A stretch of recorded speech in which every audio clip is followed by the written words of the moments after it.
ओम शांति। आज है 25 जुलाई 2022 की साकार मुरली।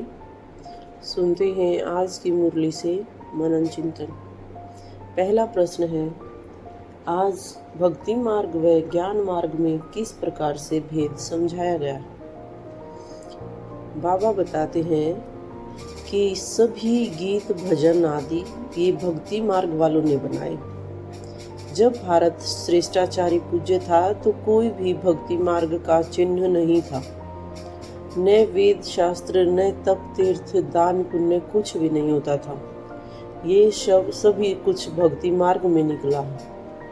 सबसे पहले गीत में कहते हैं, तू प्यार का सागर है। जब एक बूंद पिलाते हैं तब हम यहाँ से पावन दुनिया में चले जाते हैं, परंतु प्यार पिलाया नहीं जाता, प्यार किया जाता है, ज्ञान अमृत पिलाया जाता है।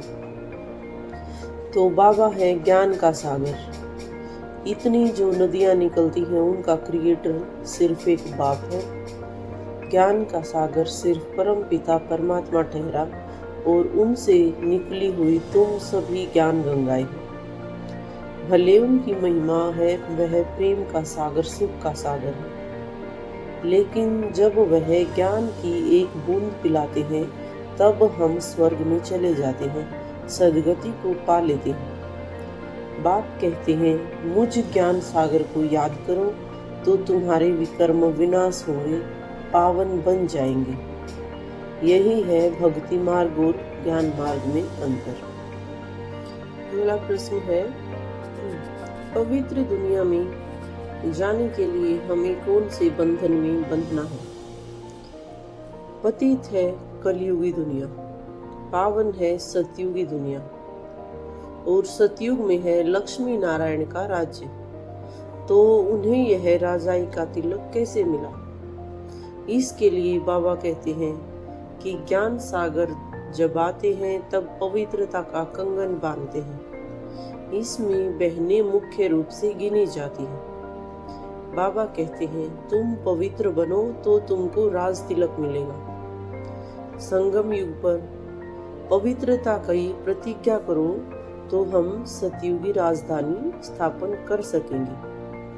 प्रतिज्ञा अक्षर भी कहने में आता है, लेकिन है ये सभी ज्ञान की बात। जिस प्रकार लौकिक में रक्षाबंधन के दिन राखी बांधते हैं तो ये राखी और तिलक का कोई सवाल ही नहीं उठता।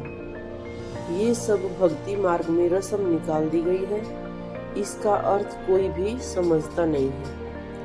तो यहाँ पर सभी ज्ञान की बातें हैं।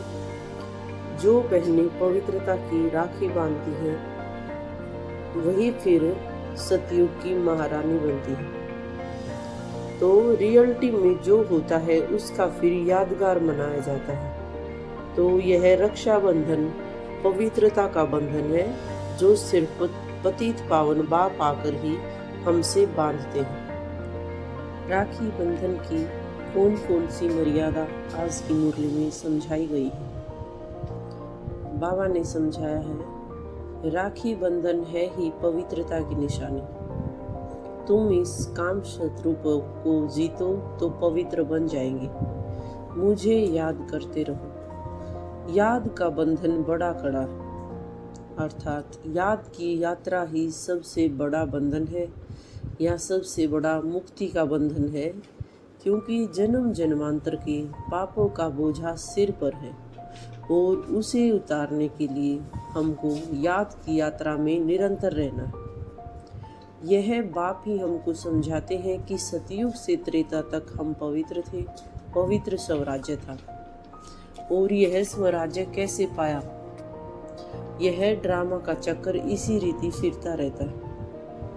पतित पावन बाप ने आकर सबको कहा है, पवित्र बनो। जो भी कमल फूल समान गृहस्थ व्यवहार में रहे, पवित्र बन बाप को याद करते हैं, वही ऊंच पद पाते हैं। 5000 वर्ष पहले भी ऐसा ही हुआ था, अब फिर से ऐसा ही होना है। तो सबसे ज्यादा जरूरी और सबसे ज्यादा कड़ा बंधन है याद की यात्रा। हमें उसको किस प्रकार से मजबूत करना है, उसकी युक्तियां निकालनी चाहिए। मुख्य धाम सिर्फ दो ही किस प्रकार से बाबा ने बताए हैं? बाबा ने बताए हैं कि मुख्य धाम दो ही हैं, मुक्ति और जीवन मुक्ति। जब भारत जीवन मुक्त था तब दूसरी आत्माएं शांति धाम में थी, अर्थात जब स्वर्ग में स्वराज्य होता है तब सभी आत्माएं ऊपर शांति धाम में टिकी रहती हैं, और जब सुख धाम होता है तब दुख धाम होता ही नहीं है। अब वही सुख धाम फिर से दुख धाम बन गया, क्योंकि सभी कर्म बंधन में आ चुके हैं। तो यहाँ रहते हुए कर्म बंधन से मुक्त होना, इसको ही मुक्ति कहा जाता है। या शांति धाम में जब आत्माएं जाकर टिक जाती हैं तो उनकी वो मुक्त अवस्था होती है, और जब वो स्वर्ग पे राज्य करते हैं तो वो जीवन मुक्त अवस्था बाबा ने समझाई है। यही मुख्य रूप से दो धाम है।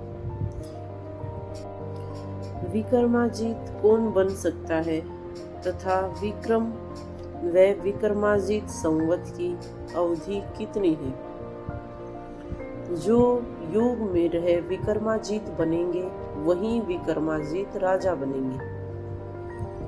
विकर्मों पर जीत पाने वाला ही विक्रमाजीत अर्थात स्वर्ग का अधिकारी बनेंगे। विक्रमाजीत का संवत 1 से 2500 वर्ष तक चलता है, अर्थात 1250 वर्ष सतयुग और 1250 वर्ष त्रेता। वो विक्रमाजीत संवत था, वहां पर विकर्मों का कोई भी बंधन ही नहीं था। फिर विक्रम राजा का संवत 2500 वर्ष से 5000 वर्ष तक। मनुष्य संवत को जानते ही नहीं है। विक्रमाजीत बादशाही सतयुग त्रेता में चलती है और विक्रम संवत उसके बाद 2500 वर्ष चलती है। वास्तव में आधा राज्य उनका और आधा राज्य उनका होता है। ये सब कुछ समझने की बातें हैं। सबसे पहली बात है कि पतित पावन कौन है, उनको किस प्रकार याद किया जाता है। पावन याद नहीं करते हैं, वहाँ है ही सुख तो याद नहीं किया जाता, क्योंकि वहाँ पर कर्मों की कोई भी गति नहीं है, वहाँ पर जीवन मुक्त अवस्था है। वही है विक्रमाजीत संवत। भक्ति मार्ग का फैशन क्या है? बर्थडे, जयंती, व्रत, पूजा पाठ आदि मनाना, ये सब भक्ति मार्ग का फैशन है, परंतु इससे कुछ भी फायदा नहीं है। क्योंकि जो कुछ भी मनाते हैं, जैसे शिव जयंती, कृष्ण जयंती या रक्षाबंधन, कोई भी त्योहार या व्रत पूजा मनाते हैं, उनके यथार्थ विधि व यथार्थ अर्थ को नहीं जानते हैं। वह सिर्फ अंधश्रद्धा है। यही भक्ति मार्ग का आज के वक्त में फैशन है। सफल स्वराज्य अधिकारी भव के वरदान को किस प्रकार से धारणा में लाना है? हर रोज अपने सहयोगी सर्व कर्मचारियों की राज्य दरबार लगाओ और चेक करो कि कोई भी कर्मचारी या कर्मेंद्रिय बार बार गलती तो नहीं कर रही है। गलत कार्य करते करते संस्कार पक्के हो जाते हैं, इसलिए नॉलेज की शक्ति से चेक करने के साथ साथ चेंज कर दो तो सफल स्वराज्य अधिकारी बन जाएंगे। ऐसे स्वराज्य चलाने में जो सफल रहते हैं, उनसे संपर्क में आने वाली सभी आत्माएं संतुष्ट रहती हैं। वे सर्व के शुक्रिया के पात्र बन जाते हैं।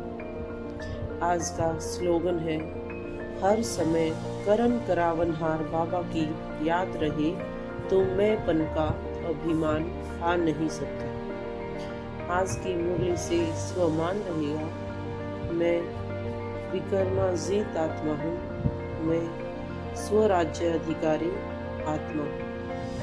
अच्छा, धन्यवाद। ओम शांति, ओम शांति, ओम शांति।